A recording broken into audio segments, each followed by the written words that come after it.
I woke up this morning and I was extremely frustrated that I just couldn't go to the gym. And when I say couldn't go to the gym, I could have gone to the gym, but I prioritized other things. And I had this moment where I was thinking to myself, if the only thing I wanted to be successful in was fitness, my life would probably be much, much easier than it is today. Who wants to be healthier, wealthier, and more in love? A better question is, who doesn't want to be healthier, wealthier, and more in love? Unfortunately, though, a lot of people end up very, very successful in one narrow area. Next Level Nation today for episode number 2250. Success in one thing is actually pretty easy. Blanket statement, yes. But I think back to the days where I was doing bodybuilding, and let's just take genetics out of it. Let's just take all of that out of it. Take genetics out of it. I'm not saying that I was ever going to be the best bodybuilder ever. I was not. I don't have the genetics for that. I do have really good genetics, but not to that degree. But let's just say it's success towards your maximum capability.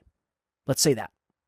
Because I know a lot of people are going to say, well, your dad was on steroids. That's factually correct. Yes, he was at one point or another. And he was a large individual. Did I get some of those steroids in my blood? Maybe I did. I don't know. I don't know how it works. But I seriously doubt that. I don't know. I mean, it's pretty coincidental that he was a very strong, giant human being. And I know your doctor said the same thing to you. I think you're lying, but my doctor said to me, I was a baby. Kevin has the best muscle tone out of any baby I've ever encountered. That is what my mother says. They said. Did you have Dr. Faber? That lying bastard. Where did you get? I was born. Where did I get born? Worcester, UMass Memorial in Worcester. I was born in Milford, Massachusetts. But where did you go to Tri River when you were a kid for your doctor? My mother tells this story. She says the nurses were like, "Is your husband a big guy? Big guy?" Well, I was just really fat, to be honest with you. It's huge. All babies I have a picture with a lot of chins going on. All babies are. Okay, but the that's point neither is here nor there. Yeah, that is nor here nor there. I don't really understand that saying, but it is nor here nor there. I thought about it today. How fucking awesome would life be if all I had to worry about was just being jacked? Now, it might sound silly, but think about it. This time right now I'm investing in this. That would go to meal prepping.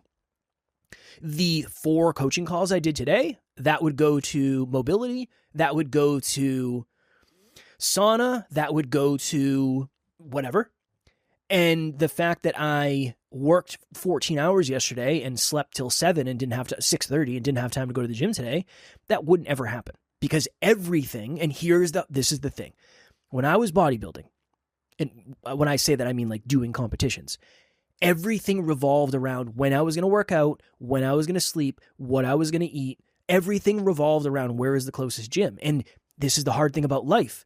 You have to do that for health, you have to do that for wealth, and you have to do that for love. And that is why success in one thing is just way easier than being a well-rounded human being. Yeah. I have a client, shout out to you. He listens pretty much every day, actually. And he is just killing it.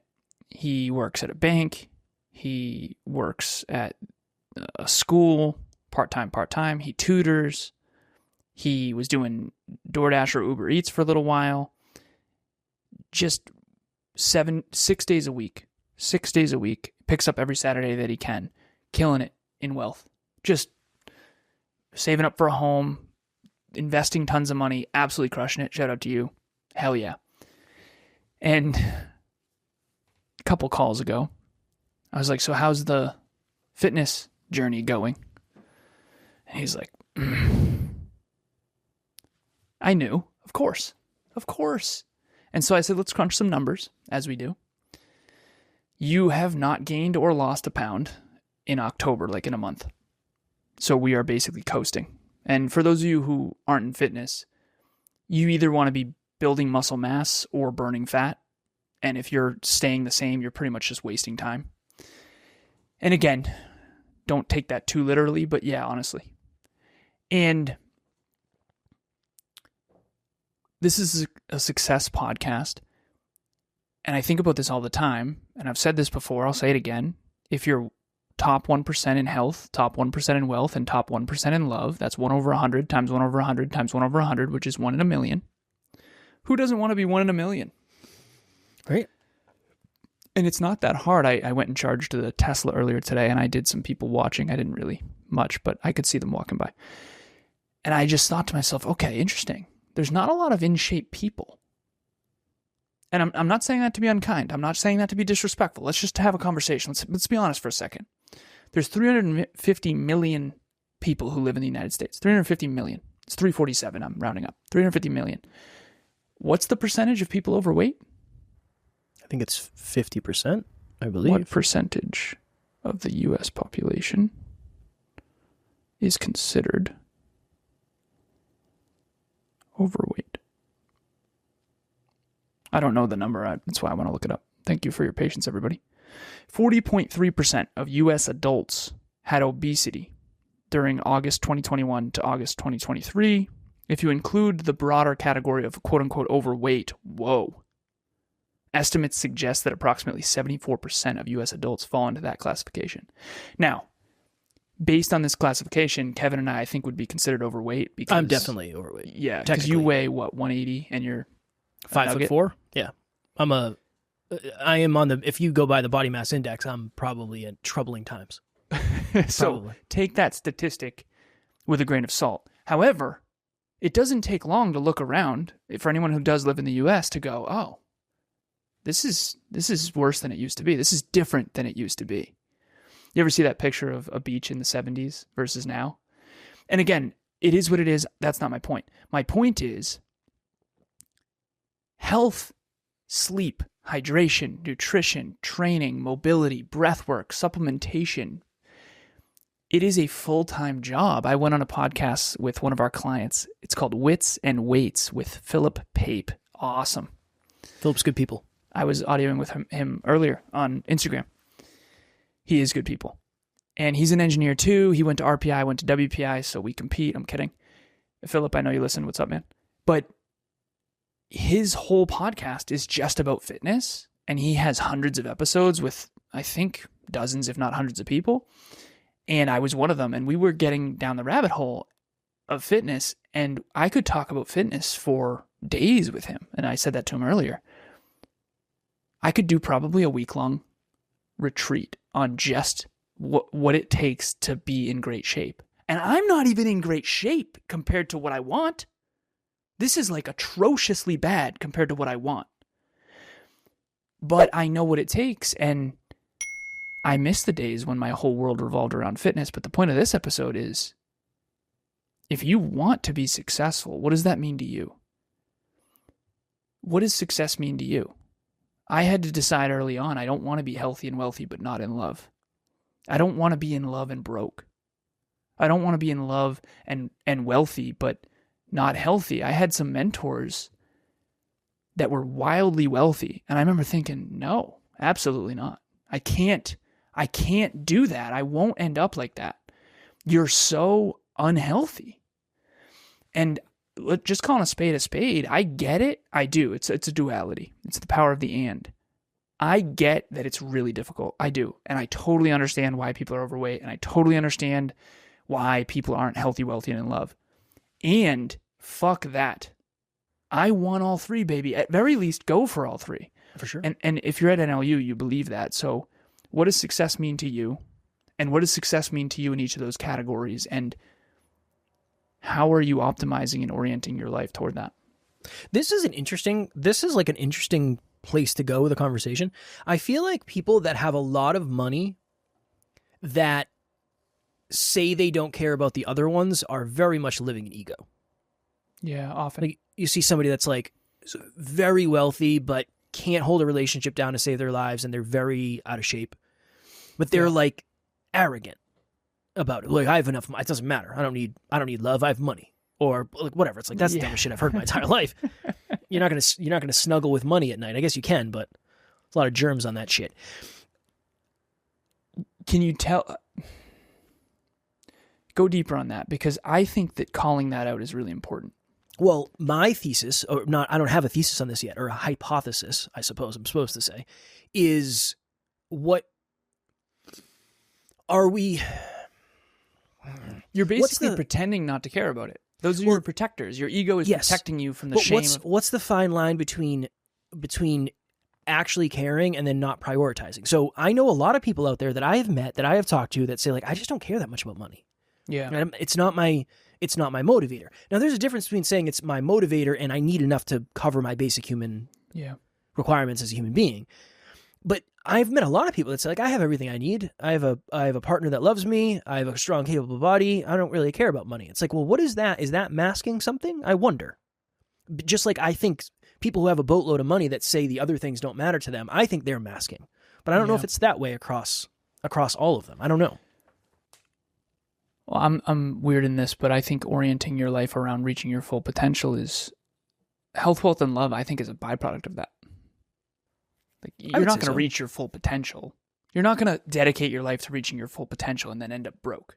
I mean, you could, but not long term. No, because when you become more and more capable, you have more and more skills, and those skills are marketable. So, I don't know though. Like, there's a lot of people out there that are the best in the world at what they do that aren't that successful because the market doesn't pay for what they're the best in the world. Give me an example, because I don't agree. And by the way, best in the world at what they do is not reaching their full potential. That's reaching their full potential in one narrow fucking skill. Oh. Reaching your full potential as a human being, you're going to be healthy, wealthy, and in love as a byproduct. I do believe that. Now, you're not going to be the top of any industry. Cornhole. There are some hefty cornholers. No, isn't there like I was in the gym once and I saw cornhole on TV. I was like, seriously? Yeah, it's a professional sport. Yeah. So what are you trying to say? The best in the world at cornhole. You're making like $12,000 and they give you a Johnsonville brat on the way out. What is that? Johnsonville brat? Like Johnsonville, the sausage company? That's what sponsors those things. I don't know. So all I'm saying is you can dedicate your life to being the best in the world at that. Doesn't mean that's not reaching your full potential. Well, getting good at cornhole is not reaching. I understand, but reaching your full potential is such a hard thing to measure. Real quick, yeah. You and I imagine a world where you actually reach closer and closer and closer to your full potential for the rest of your life. Okay. Don't you think you're going to end up healthier, wealthier, and more in love as a byproduct of that? That is absolutely incorrect. You're wrong. And this is a great conversation. You're leaving out the fact that all of those things take skills. All of them. It takes skills to reach your full potential. Yeah, but it doesn't take skills necessary. You're assuming that full potential so you don't know what reaching full potential actually means. Nobody's ever done it. So no, I don't. Nobody. And that's a fact. And Who's gotten closest? You're wrong. Who's gotten if you closest? think there is man. That I agree with. No one has reached. It's an infinite game. It's an asymptote. You get closer and closer and closer, but you never fully get there. Who's the closest to reaching their full potential in your opinion? Maybe The Rock. Okay, how many skills has he developed? He's healthy, wealthy, and in love. Yeah, but see, this is always hard because I feel like you have a built-in fucking... It's like, if you want to reach your full potential, in order to reach your full potential, you're going to have to learn all the skills that you don't have in order to, so then, therefore, that it would be covered. I'm glad we're doing this. I'm not. That's okay. The Rock is healthier, wealthier, and more in love than 99.9% of all people. I don't know about in love. I don't know if I believe it. And healthier, I definitely don't believe. Okay. All right. You know what I mean? All right. He looks healthier. He looks healthy. The amount of things coursing through the veins of that Use a different example. I know everyone hates it when I use it. I don't care. Tom Brady.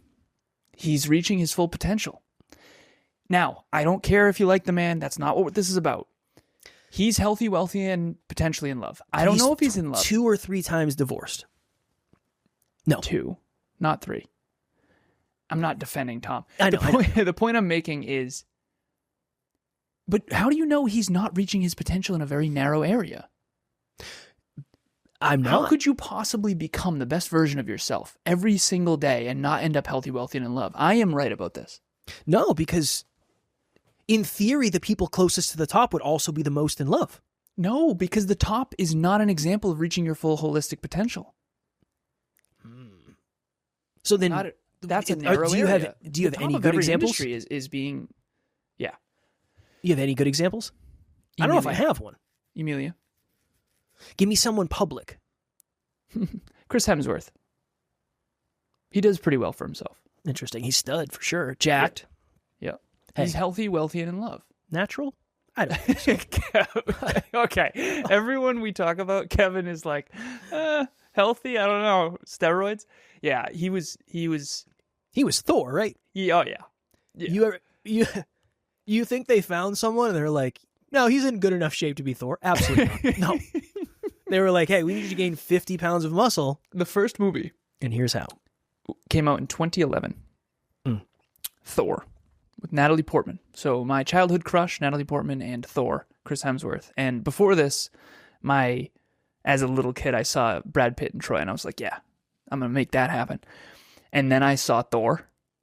It was cool to show Emilia. We watched it not long ago. Jacked. Now, in the first film, no bullshit, not that lean. Huge. Fucking huge. Not that lean. Totally doable naturally, since he's kind of a freak of nature. The other movies, I don't think so. Yeah. Yeah, I don't I'll think never forget watching Superman walk out of the water in his jeans, and I was like, oh my God. so. Which Are one, you? Henry Cavill? Henry Cavill, are you kidding me, man? Well, how the hell am I supposed to compete with that? You're not. That's why he's Superman. I would understand. If my wife left me for Superman, I would be like, honestly, I get it. I do. I get it. Best of luck getting flown around in the sky. Like, I got nothing to offer compared to that. All right, so back to...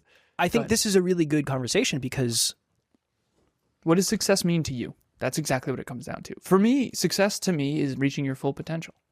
But what does that even mean? I know. We got to do another episode on that. Yeah. I think that we should do a part 2 on that. Because people say it all the time.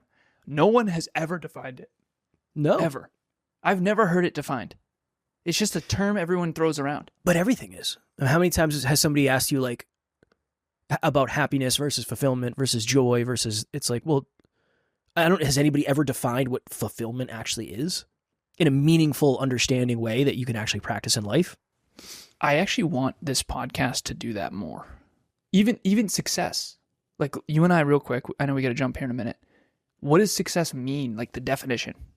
Because this is the problem with life. Everyone says words, but everyone has a different meaning of what the word is. I learned a new word the other day. What was it? Formidable. Oh, I know what that is, I think. Able to be conquered. Formidable. Unable to be conquered? No, I think that would be like unformidable. No. Unable to be. You're inaccurate, I believe. And again, this isn't a fucking vocab test. Oh, it always is. Formidable is you are something to be reckoned with. A formidable competitor is someone who, like, good luck. Inspiring fear or respect through being impressively large, powerful, intense, or capable is formidable. Yes. So there's a docuseries on Netflix called Chimp Empire. It's based on Jane Goodall's work. They partnered with the Jane Goodall Institute. It has been actually kind of awesome. But anyways, there's a formidable alpha male, quote unquote, and I was just like, what does formidable mean? I looked it up. Anyways, what's my point of this? Oh, we all say words. Mm-hmm. And we all communicate with words. But if I say the word success, every listener has a different understanding of, for sure. And they all picture something different. What's yours? It's so difficult. What's mine? Maximizing your potential?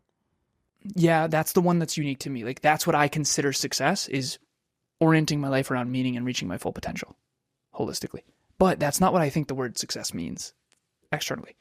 The word success means, and I defined it in my masterclass for everybody, and I think this is the actual definition. Don't quote me on that, though. Everyone look it up.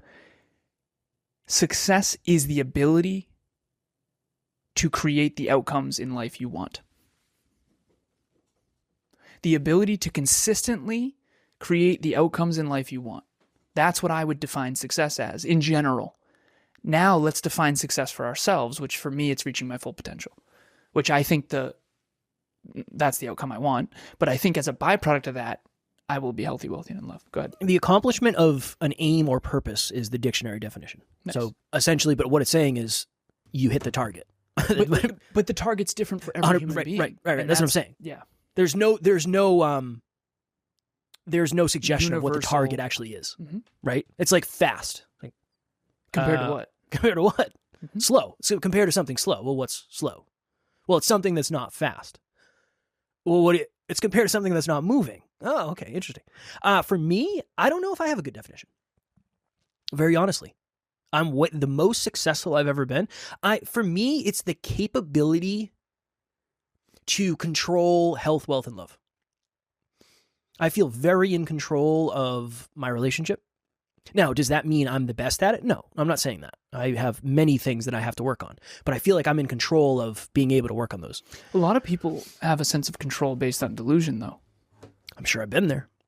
Yeah. Yeah, but when you get humbled enough times of like, I'm riding high a little bit. Like we've had a lot of successes lately, and I'm over a little bit. I'm probably at like a 6 right now, 6 out of 10.